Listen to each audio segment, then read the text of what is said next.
പോളണ്ടിലെ കുലീനനും പ്രശസ്തനുമായ ഒരു സെനറ്ററുടെ മകനാണ് സ്റ്റനിസ്ലാസ്. അവനെ ഗർഭം ധരിച്ചിരുന്ന അവസരത്തിൽ അമ്മയുടെ വയറ്റിൽ ഈശോ എന്ന തിരുനാമം പ്രകാശലിഖിതമായി കാണപ്പെട്ടു. 14-ാമത്തെ വയസ്സിൽ സ്റ്റനിസ്ലാസും സഹോദരൻ പോളും ഒരു ട്യൂട്ടോറുമൊരുമിച്ച് വിയന്നയിൽ പഠിക്കുവാൻ പോയി. ഇരുവരും കളിയും ഉല്ലാസവുമായി കഴിഞ്ഞുകൂടി. വിയന്നയിൽ അവർ താമസിച്ചിരുന്നത് ഒരു ലൂഥറൻ ഭവനത്തിലായിരുന്നു. 16-ാം വയസ്സിൽ സ്റ്റനിസ്ലാസിന് ഒരു മാരകമായ രോഗം പിടിപെട്ടതിനെ തുടർന്ന് കിടപ്പിലായി. മരണാസന്നനായിരിക്കുമ്പോൾ വിശുദ്ധ കുർബാന സ്വീകരിക്കാൻ അവൻ ആഗ്രഹിച്ചു. എന്നാൽ ആ ലൂഥറൻ കുടുംബത്തിൽ അവന് അന്ത്യകൂദാശ നിഷേധിക്കപ്പെട്ടു. അവൻ മരണത്തിൻ്റെ വക്കിലായി. അന്ത്യകൂദാശ സ്വീകരിക്കാതെയുള്ള മരണം അവൻ ആഗ്രഹിച്ചില്ല.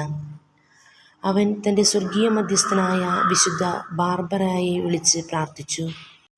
വിശുദ്ധ ബാർബറ മാലാഖവൃന്ദത്തോടൊപ്പം പ്രത്യക്ഷപ്പെട്ട് അവന് വിശുദ്ധ കുർബാന നൽകി. വിശുദ്ധ കുർബാന സ്വീകരിച്ച ശേഷം അവന് പരിശുദ്ധ അമ്മയുടെയും ഉണ്ണീശോയുടെയും ദർശനമുണ്ടായി. പരിശുദ്ധ അമ്മ ഉണ്ണീശോയെ അവൻ്റെ കരങ്ങളിൽ നൽകിക്കൊണ്ട് ഈശോ സഭയിൽ ചേരാൻ പറഞ്ഞ് അവനെ പൂർണ്ണമായി സുഖപ്പെടുത്തി. തുടർന്ന് അവൻ ഈശോ സഭയിൽ ചേർന്നു. പ്രസന്നമായ വിശുദ്ധിയും വാനവ സദൃശ്യമായ നൈർമല്യവും അവനെ എല്ലാവരുടെയും പ്രീതിപാത്രമാക്കി.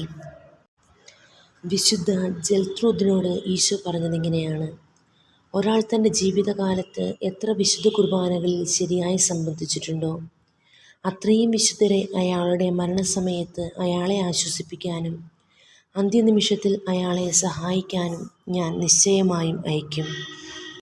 പ്രിയമുള്ളവരെ, നാം എല്ലാ ദിവസവും വിശുദ്ധ കുർബാനയിൽ പങ്കെടുക്കുന്നവരാണോ? വിശുദ്ധ കുർബാനയിൽ സംബന്ധിക്കുമ്പോൾ നാം എന്തൊക്കെയാണ് ഈശോയ്ക്ക് കാഴ്ചയർപ്പിക്കാറുള്ളത്? വിശുദ്ധ കുർബാനയിൽ ഉണ്ണിയേശുവിന് നമ്മുടേതായ കാഴ്ചകൾ സമർപ്പിക്കാൻ പരിശ്രമിക്കുകയും ശ്രദ്ധിക്കുകയും ചെയ്യാറുണ്ടോ? നമുക്ക് പ്രാർത്ഥിക്കാം. ഉണ്ണീശോയെ, അങ്ങയോടുള്ള സ്നേഹത്താൽ കത്തിയെരിയുന്ന ഒരു ഹൃദയം എനിക്ക് തരണമേ.